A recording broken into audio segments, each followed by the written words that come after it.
Last two games of round 11. Sorry for the late upload, guys. I was actually working hard for once. You don't believe it. I don't believe it either. You're right. You got me. Titans, they lost. I tipped them. I was going for my 8 from 8. I was like, Sharkies should be all right.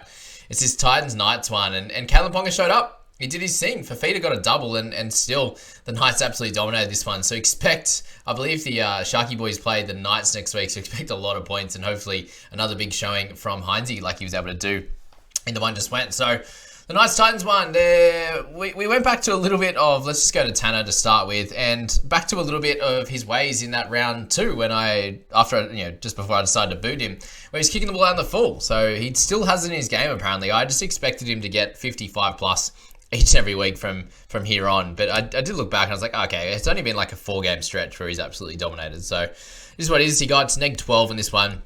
Had a try assist, 3 goals, and was solid across the board with that, but didn't run much. And that was really it in this one. So 42 for him. He still copped that. He's up to 700k now, just under there, which is awesome. So well done to all of owners of him. All right, let's go back to Fafita, 68 in this one. He keeps dominating. He's now the most expensive player in the game that I don't own. So it goes Hines, Just, then Cleary. I think they're about 10 to 15 difference. And then you've got Fafita at 908. And then Payne Haas is after that. And guys like Isaiah Yeo and the like there. So Fifi has been incredible, averaging 65 and has been on a bit of a tear of recent time. Obviously, the last 4 weeks has been 65 plus each and every week. So 234 meters. He did run the length of the field on one of those to get one of his tries.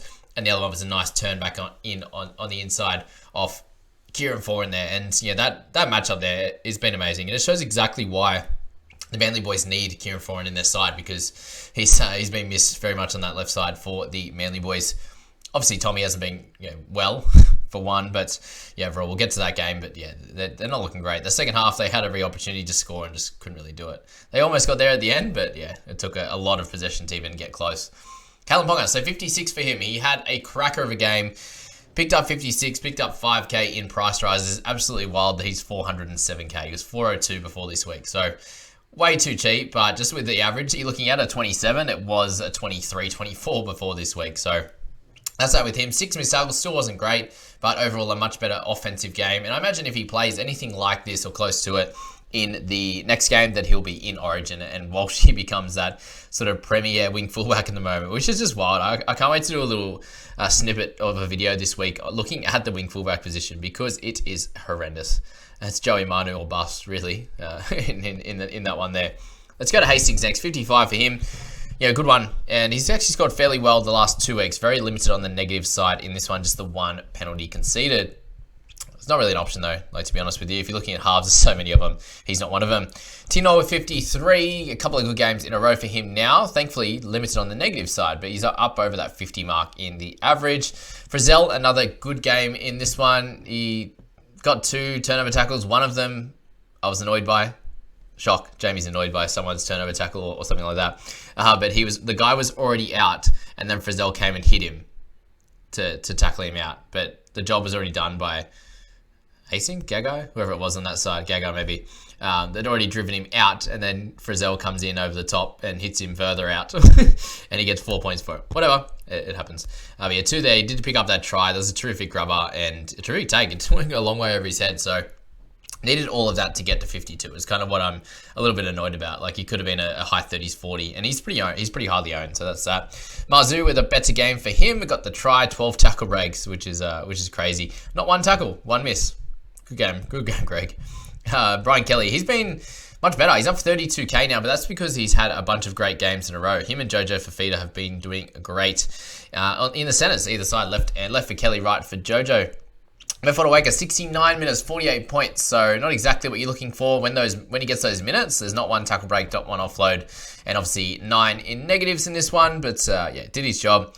Still fighting for a spot in the Origin team. So obviously with them having a bye in round 13, it doesn't make a lot of a difference, but he's definitely someone that has been doing really well, and is definitely someone to look at. Maybe post round 16, because they'll have been done all of their buys. That's something to think about with the Titans. They'll finish completely after round 16. So from 17 onwards, if he's a guy scoring really, really well and he's not in the Origin frame, he'll be someone of note. Dane Gagai, 48. As we said with him, he's just been doing great things, and he's been one of the best centers this year, averaging 55. He's very expensive now. He's still above that of Jack Bird, and that's why you probably avoid him. Does have like a decent Origin schedule, but that doesn't help him, obviously, being in Origin. Dom Young seems to score some really strong tries, doesn't he?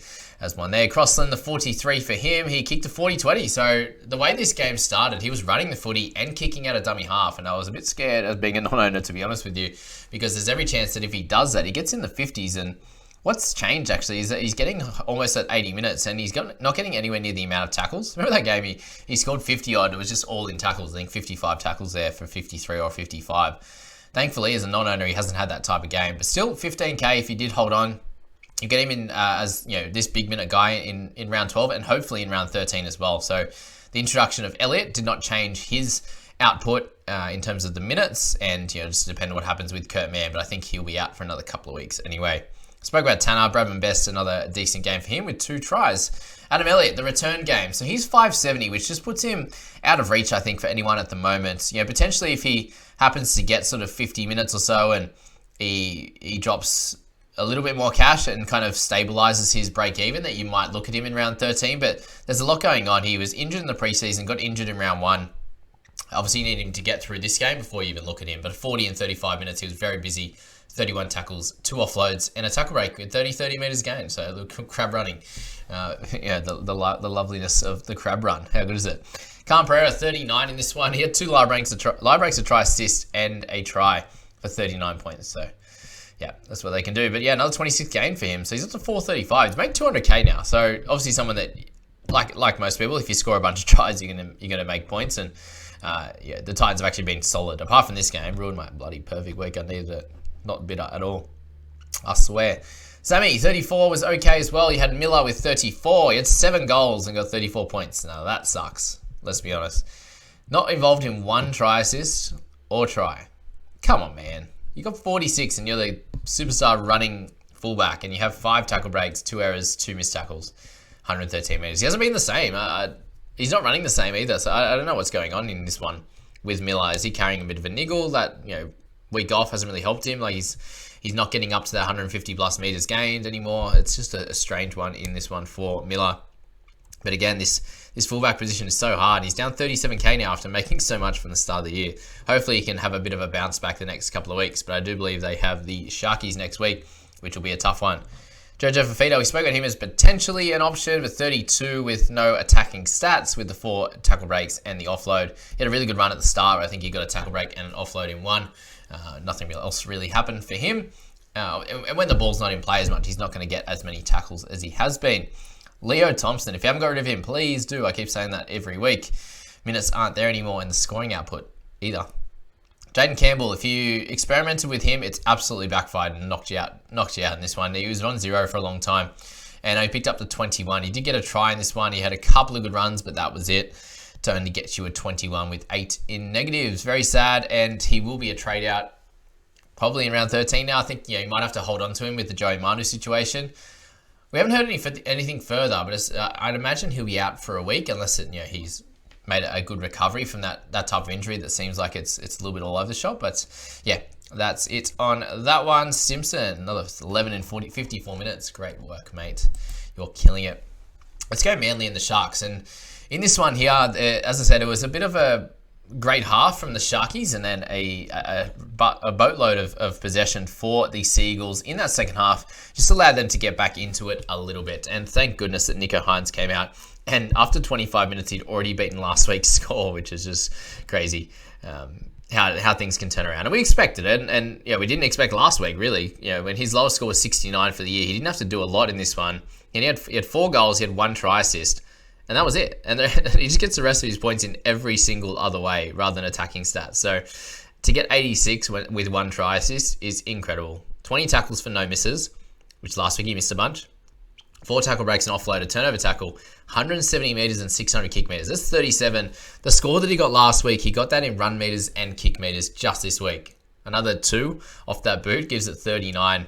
And then, that 1 pass gets him right into the mid-40s already before any goals, before any tackles. It's crazy.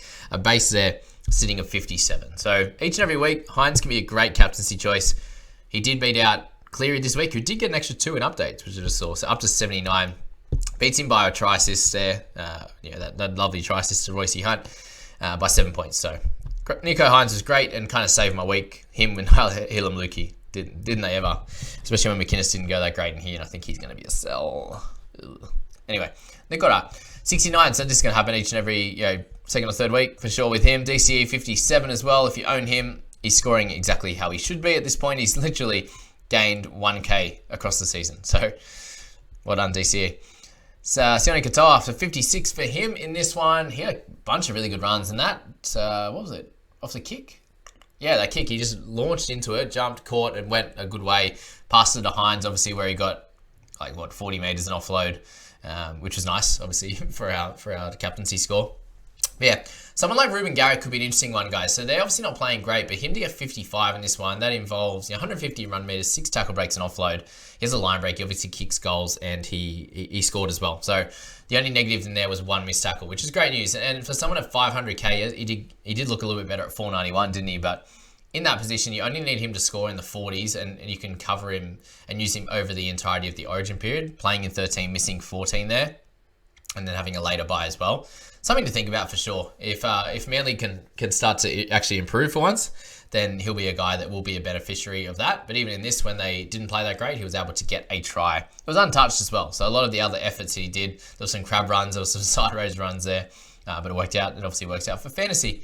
Jesse Ramian, he's someone to keep an eye on, guys. Another 19k down, but a better score of 51. He had a try assist, he had 3 offloads and a tackle break, so much better here, and 180 meters gained. So keep him in your black books. He's under 500k for someone that has been in the 600s. Definitely have a look at him.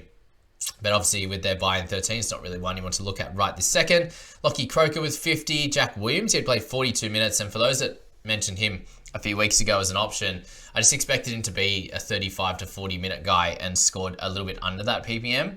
And this week he went over that and worked really hard and deserved the minutes that he got. So yeah, McInnes didn't get the minutes that I hoped that he would, but Williams definitely deserved it. So there's not really much more I can say about that, really.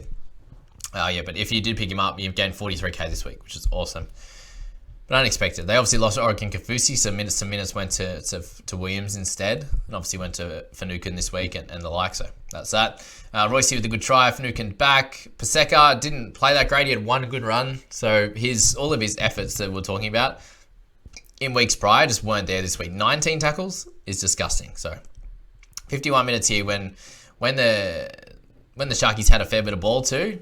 Obviously, that second half, in a lot of his efforts in in the middle to late part of the second half when they had the ball. But that first stint, to get sort of 10 to 12 tackles or whatever it was in that first stint is just not good enough. McInnes PPM, great as always. Couple of missed tackles in this one. One was over the line, so it happens sometimes, and then the other one was just someone just doing a crazy crab run where he got touched. So yeah, two tackle breaks, 98 meters, 32 tackles. You can't complain, but 41 minutes is not good enough. So I think he's someone that I'm going to look to move on. I did make about 60k on him and get some good scores, average sort of around that 50 mark across the games that I had him. What, a 67, 2 41s, and a 49. So yeah, about that 50 mark. So not super ideal, but yeah, underpriced from when I got him at least. And that's the good thing. Most of my trade-ins have, even if they haven't gone that great, like Ilias, not great at the start, made 50 odd K. Chester made 120 odd. Like there's those kind of guys, and I've had a few now that have made a little bit. Yeah, Ben Metal Concealer, we started with him and he got a 55k gain for me. So it's all something. It all adds up for sure. As long as they're not negative. You don't want to trade in a guy that goes negative on you and then you have to trade him out. That's disgusting. It hurts. It happens a lot. Wilton, so not good for him. I think he's getting closer now, guys. That last couple of weeks for him, getting those tries has been a good boost. And get another 11k gain, 160k in total. And he could be one of those guys that you do move either now or in round 13. I think either way is going to work out well for you. Kohler came back with the 40, so that was good for him. He's so cheap, but hasn't been scoring well. Ola Kawatu with a 39, so he was very non-existent in this one. 1 tackle break, 150 meters is still good, but to have 2 misses and an inside 10, not ideal. And I saw a couple of people brought him in, but yeah, very expensive for the output that you got from him.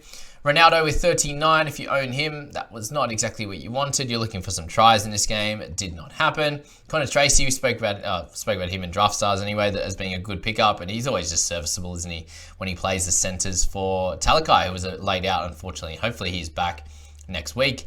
Unsure on that one. Hazelton got more minutes, and he continues to earn them, and he's up 19k now. So I mentioned him as like a sneaky option, but likely wouldn't get the minutes, and he finally got some, and his PPM has been great in each of these games that he has played. Bullymore strangely getting big minutes as well, but Josh Aloiai went down, so makes sense in that sense. Ben Trbojevic playing some centre as well, got a lovely try assist to Garrick. It was Trbojevic to Trbojevic, and he got a lovely tip on to Garrick. Speaking of Tom, 25 in this one and down another 34k. He's 485k. Imagine getting him when he's actually fully fit. He's going to be a superstar mid-range cash cow, which is just crazy. And that's really all to have to say. Trindle on there, neg 23. So if you're still holding on to him and hoping to use him as a looper each week, then that really hurt him getting moved to the bench and playing there and not being good. But Cooper Johns made 1k this week after his 24. So a big game. And Tuilagi, he's down to under 400k. So he was someone that looked like he was going to be good. Had a few good games to start, and he's been shocking since then. So that is that. They need a lot of these guys to step up and be better, but it's just not happening. So that's the roundup video, guys. Obviously, go through all of the videos that we've went through from Thursday, Friday, Saturday. And in our Sunday wrap, it'd be very helpful for you guys to get an idea of who to potentially trade out, who to potentially hold, and who to obviously potentially get into your side. I wish you all the best of luck heading into the next few days and setting up your team. Obviously, team list is going to be very important.